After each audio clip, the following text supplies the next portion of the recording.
আজকের ক্লাসে আমরা নটরডেম কলেজ অ্যাডমিশনে পদার্থবিজ্ঞান সপ্তম অধ্যায় অর্থাৎ তরঙ্গ শব্দ থেকে যতগুলো প্রশ্ন এসেছিল সব সমাধান করব। আমরা 2025 সাল পর্যন্ত 2021, 22, 23, 24 যতগুলো প্রশ্ন শুধুমাত্র সপ্তম অধ্যায় থেকে এসেছে সব এক ক্লাসে আজকে কমপ্লিট করব।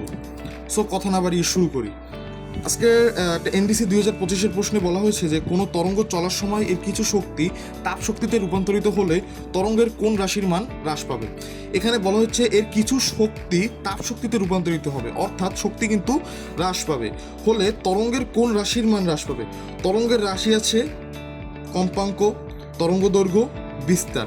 এবার আমাদের দেখতে হবে ই এর সাথে এই তিনটার মধ্যে কার সাথে সম্পর্ক রয়েছে। আমরা একটা সূত্র জানি যে তরঙ্গের শক্তি ই সমানুপাতিক এ স্কয়ার, অর্থাৎ তরঙ্গের শক্তি তরঙ্গের বিস্তারের বর্গের সমানুপাতিক। যেহেতু এখানে শক্তি তাপ শক্তিতে রূপান্তরিত হবে, অর্থাৎ ই কিন্তু হ্রাস পাবে এবং ই হ্রাস পেলে কিন্তু বিস্তারও তোমার হ্রাস পাবে। সুতরাং তরঙ্গের কোন রাশির মান হ্রাস পাবে, যেহেতু তোমার এনার্জির সাথে তোমার বিস্তারের সম্পর্ক রয়েছে, তাই এনার্জি হ্রাস পেলে তোমার বিস্তারও কিন্তু হ্রাস পাচ্ছে, তাই এখানে সঠিক উত্তর হবে বিস্তার। এনডিসি 2022-এর একটা ম্যাথে বলছে সপ্তম অধ্যায় থেকে কোনো শব্দের কম্পাঙ্ক 50 হার্জ, কোনো শব্দের অর্থাৎ কম্পাঙ্ক ফিক্সড, কম্পাঙ্ক ধ্রুবক, বাতাসে বেগ 340 ms/1 ও তরঙ্গ দৈর্ঘ্যের পার্থক্য 4 মিটার হলে পানি মাধ্যমে তরঙ্গের বেগ কত।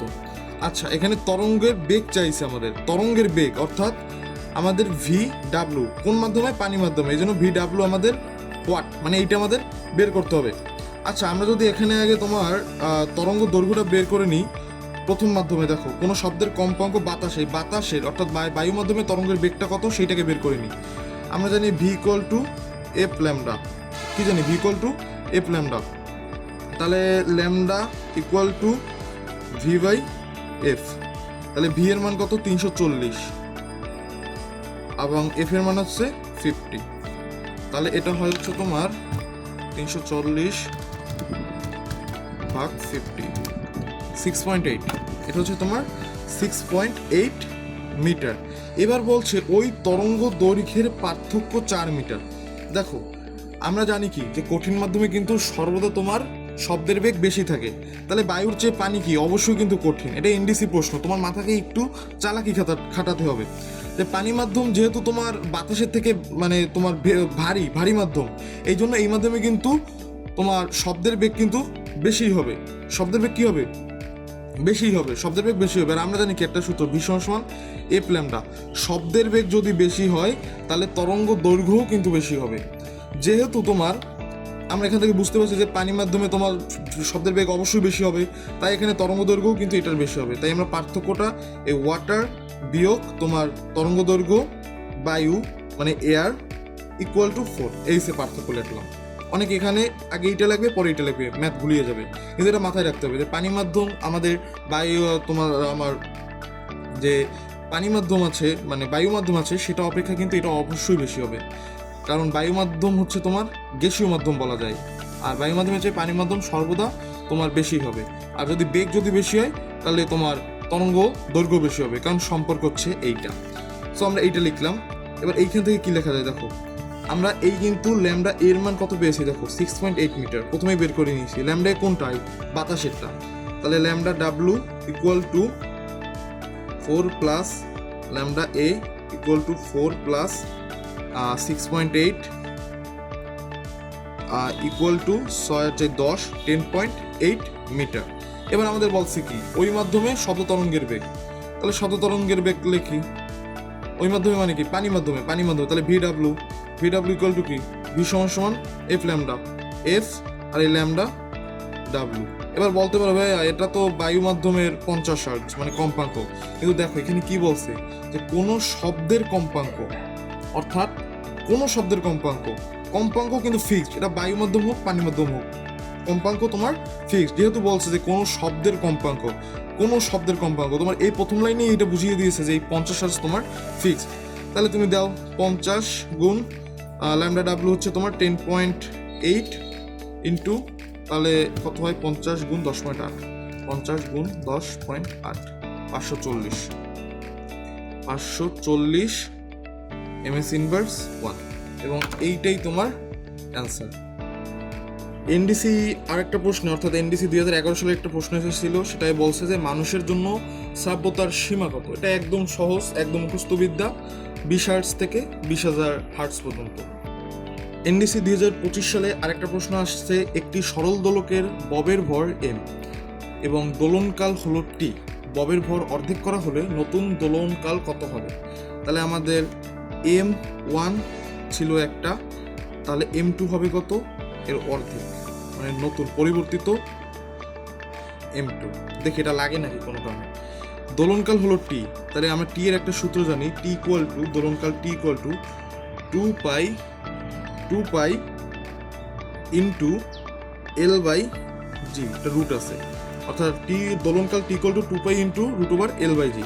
এবার তুমি এখানে দেখো যে আমাদের যে সরল দোলকের যে ববের ভর যে তোমার M, ববের ভর কি তোমার M, এই M কি এখানে কোথাও আছে? এটা কি দৈর্ঘ্য, এটা কি দৈর্ঘ্য, এইটা হচ্ছে অভিকর্ষজ ত্বরণ, এটা তো পাই এর মান। সো এই ক্ষেত্রে তুমি দেখতে পাচ্ছ যে এই যে দোলনকালের সাথে আমাদের ভবের ভর এম এর কোনো সম্পর্ক কিন্তু নেই। সুতরাং এখানে ভর যাই করা হোক না কেন দোলনকাল তোমার অপরিবর্তিত থাকবে।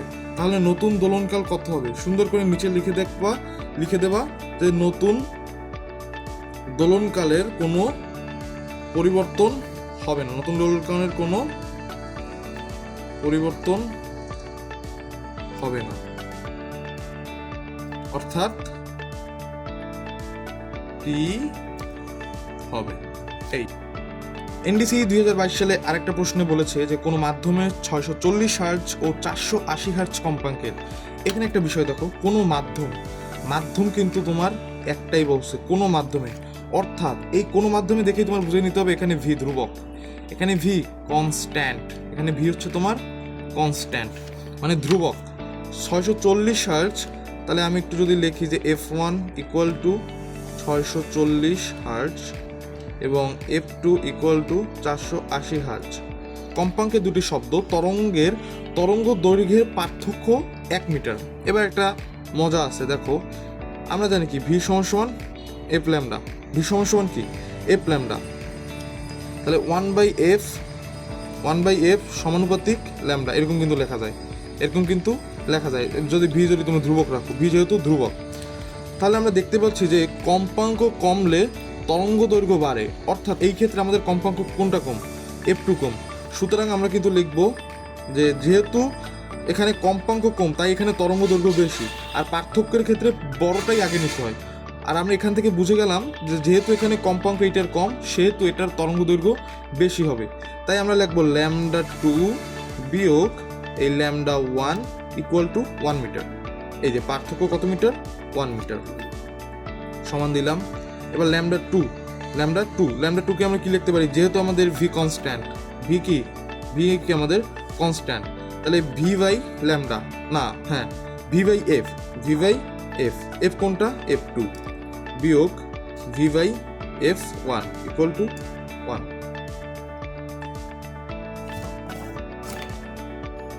V by F1।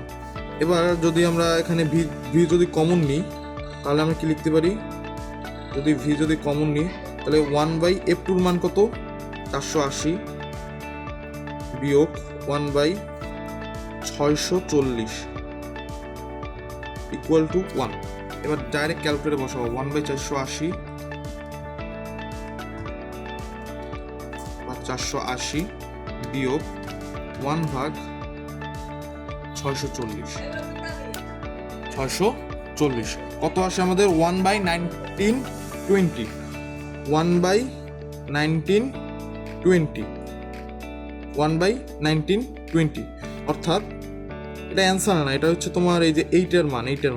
তাহলে মূলত অ্যান্সার হচ্ছে তোমার 1/1920। দেখো আমি একটু এখানে বলি, তাহলে ভি ইন্টু 1/1920 ইকুয়াল টু 1, বা ভি ইকুয়াল টু কোনাকুনি গুলোলে 1920 কি বেগের মান, তাহলে ms ইনভার্স 1। তাহলে এইটাই তোমার অ্যান্সার, এইটাই তোমার অ্যান্সার।